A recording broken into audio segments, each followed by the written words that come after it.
अब सभी को जय मसीह। और आज हम पढ़ेंगे उत्पत्ति उसके 3 अध्याय उसकी 22 आयत से पढ़ेंगे।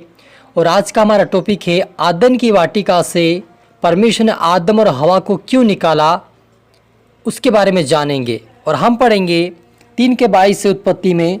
फिर यहोवा परमेश्वर ने कहा, मनुष्य भले बुरे का ज्ञान पाकर हम में से एक के समान हो गया है, इसलिए अब ऐसा न हो कि वह हाथ बढ़ाकर जीवन के वृक्ष का फल भी तोड़ के खा ले और सदा जीवित रहे। इसलिए यह परमेश्वर ने उसको आदन की वाटिका से निकाल दिया कि वह उस भूमि पर खेती करे जिसमें से वह बनाया गया था।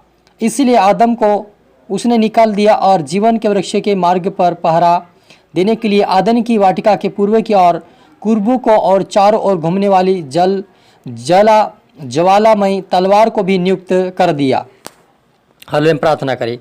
धन्यवाद मेरी ईश्वर राजा, प्यारे पिता परमेश्वर, आज की वचन की कलाम से मेरे पिता हर एक से बातें कर प्रभु जी। आपके बेटा बेटी जितने सुने और इस वचन को देखे पिता वो आशीष पाए, बरकत पाए। और आज से प्रभु आपके बेटा बेटी आज्ञाकारिता में चले प्रभु। जैसे आदम और हवा ने प्रभु जी पाप किया, आपकी आज्ञा को तोड़ा और वे पिता परमेश्वर आदम की वाटिका से निकाला गया, वैसे पिता के बेटा बेटी पिता परमेश्वर पाप में ना गिरे लेकिन पवित्रता का जीवन जीकर आपके राज्य की वारिस बने और आज्ञाकारिता में चलकर स्वर्गीय राज्य की वारिस बने। सौहाने दे मेरे ईश्वर राजा। सभी की तरह आत्मा सौंपते हैं। प्रार्थना सुना आशीष का धन्यवाद मेरे ईश्वर राजा। ये प्रार्थना दुआ यीशु तेरे मीठा मधुर नाम से मांगते हैं, आमीन। तो मेरा जी जो यहाँ पर हम देखते हैं उत्पत्ति 3 का 22 से। फिर यहोवा परमेश्वर ने कहा, मनुष्य भले बुरे का ज्ञान पाकर हम में से एक के समान हो गया है, इसलिए अब ऐसा ना हो कि वह हाथ बढ़ाकर जीवन के वृक्ष का फल भी तोड़ के खा ले और सदा जीवित रहे। इसलिए यह परमेश्वर ने उसको आदन की वाटिका में से निकाल दिया कि वह उस भूमि पर खेती करे जिसमें वह बनाया गया था। इसलिए आदम को उससे निकाल दिया और जीवन के वृक्ष के मार्ग का पहरा देने के लिए आदन की वाटिका को पूर्व की और परमेश्वर यहोवा ने कुर्बों को और चारों ओर घूमने वाली ज्वालामय तलवार को नियुक्त कर दिया। हालेलुया। और जब हम पढ़ते मेरे जो वहाँ पर लिखा है उत्पत्ति 3 का 2 से कि स्त्री ने सर्प से कहा, इस वाटिका के वृक्ष के फल हम खा सकते हैं, पर जो वृक्ष वाटिका के बीच में है उसके फल के बीच में परमेश्वर ने कहा है कि ना तो तुम उसको खाना और ना उसको छूना, नहीं तो मर जाओगे। हालेलुया। मेरे अजीजों, जब हम उत्पत्ति 3 के 1 ऐसा पढ़ते वहाँ पर जो सर्प था, बनेलू पशु परमेश्वर ने बनाया था सर्प को, उस सर्प ने स्त्री से पूछा, क्या तुम इस वाटिका के वृक्ष के फल खा सकते हो? तो स्त्री ने कहा कि हम इस वाटिका के सारे वृक्ष के फल खा सकते हैं, लेकिन जो वाटिका के बीच में जो बुरे भले ज्ञान का जो वृक्ष लगा है उसको परमेश्वर ने कहा कि उससे नहीं खाना और ना उसे छूना।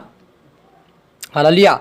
मेरे आज जो इस बात को कहा, तब उस सर्प ने स्त्री से कहा कि इसलिए तुमको मना किया गया ताकि जिस दिन इस फल को खाओगे आप तो परमेश्वर के तुल्य हो जाओगे बुरे भले ज्ञान से। और स्त्री ने उस फल को देखा और खाया और आदम को खिला दिया मेरे अजीजों। और इस आज्ञा तोड़ने के कारण परमेश्वर यहोवा ने उस वाटिका से परमेश्वर यहोवा ने आदम और हवा को श्राप देकर निकाल दिया। तो मेरे अजीजों, यहाँ पर सबसे बड़ी आज्ञा परमेश्वर ने यही रखा था कि वो आज्ञाओं को माने। फल तो एक मेरे जो साधारण फल था, वो ऐसा फल था जिससे परमेश्वर के तुल्य भी हो गए, उनके अंदर बुरा भला भी आ गया। और एक साधारण फल था, लेकिन आज्ञा वो तोड़ने के कारण ही वे पाप में पड़ गए और परमेश्वर से दूर चले गए, क्योंकि परमेश्वर ने उनको ये कहा था कि वाटिका का फल ना खाना, लेकिन स्त्री ने एक बात बढ़ाकर रखा कि उसे छूना भी नहीं। इसलिए शैतान उसे पकड़ा उस गलती के कारण और उस फल को खिलाया और वे पाप में गिरकर परमेश्वर से दूर चले गए। हालेलुया। और दूर जाने के बाद परमेश्वर ने उनको वाटिका से निकाल दिया और सर्प को कहा, सर्प जो था सांप, हम सांप बोलते सर्प बोलते हैं, तो वो उसके पैर थे पहले समय में, लेकिन जब उनको श्राप दिया गया तो सर्प से कहा अब तू पेट के बल चलेगा और मिट्टी चाटा करेगा। और हवा से कहा कि जब तू बच्चे को जनेगी तो तुझे बहुत अधिक पीड़ाएं होगी। आदम को कहा कि तो अब फल नहीं खाएगा, तो ज़मीन को चीर के मेहनत करेगा, पसीना को तू टपकाएगा और अपने मेहनत का फल खाएगा। उनको श्राप देकर आदम की वाटिका से निकाल दे मेरे अजीजों। तो मेरे अजीजों, यदि हम परमेश्वर की आज्ञाओं को तोड़फोड़ करते हैं या उसको बढ़ाकर बोलते हैं तब हम गलती में आकर परमेश्वर के विरुद्ध में हो जाते हैं और परमेश्वर दूर चले जाते हैं। इसलिए यहाँ पर मुझे ना तो वचन को बढ़ाए ना घटाए, क्योंकि आदम को जो कहा गया था कि वृक्ष का फल ना खाना, लेकिन हवा जो थी उसको छूना भी नहीं करके उस बात को बढ़ा दिया। इसी कारण से वो गलती कारण वो फल खाने से वो गिर गए। और सबसे बड़ी बात ये थी मेरे जो कि परमेश्वर आज्ञा दे के उस फल को ना खाए।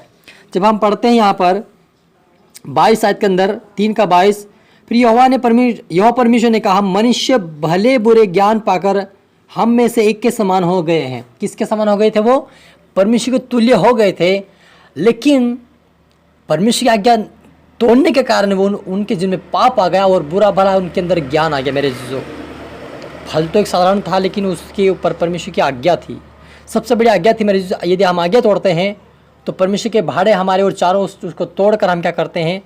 बाहर चले जाते हैं। इसी कारण से हमारे ऊपर आक्रमण होता है शैतान का। इसलिए यहाँ पर मुझे उस शैतान से बचना, उस अंधकार की शक्तियों से बचना है, तो हमें आज्ञाओं का पालन करना होगा।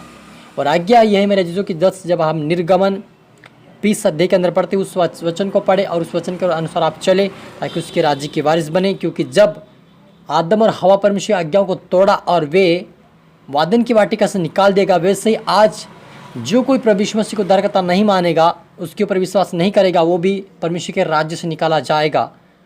और वही जाएंगे जो उसकी आज्ञाओं का पालन करेगा, वो एक दूसरे से प्रेम रखेगा, मेल मिलाप रखेगा, बुराई के बदले भलाई करेगा, और आशीष जो श्राप के बदले आशीष देंगे, ऐसे लोग ही परमेश्वर के राज्य के वारिस बनेंगे, वही उसके राज्य में प्रवेश करेंगे। लेकिन जो बाकी लोग रहेंगे, जो आज्ञाकारिता में नहीं चलेंगे, उनको हवा और आदम के समान बाहर निकाला जाएगा परमेश्वर के राज्य से और नरक कुंड में डाल दिया जाएगा। इसलिए यहाँ पर मुझे भी उस राज्य में प्रवेश होना है, उस राज्य स्वर्गीय राज्य को प्राप्त करना, उसके वारिस बनना है। तो आज समय पवित्रता का जीवन जी, आज्ञाकारिता का जीवन जी, ताकि उसके राज्य के वारिस बनकर हम अनंत जीवन को प्राप्त करके परमेश्वर के साथ रहें। हालेलुया। तो मेरे अजीजों, और आगे लिखा कि तब बुद्धि देने के लिए चाहने योग्य भी उनको फल दिखाई दिया और मन भाव फल दिखाई दिया उसको, और एक खाने के योग्य दिखाई दिया, और उन्हें तोड़ा और खाया और वो तुरंत पाप में गिर गए मेरे जीजों।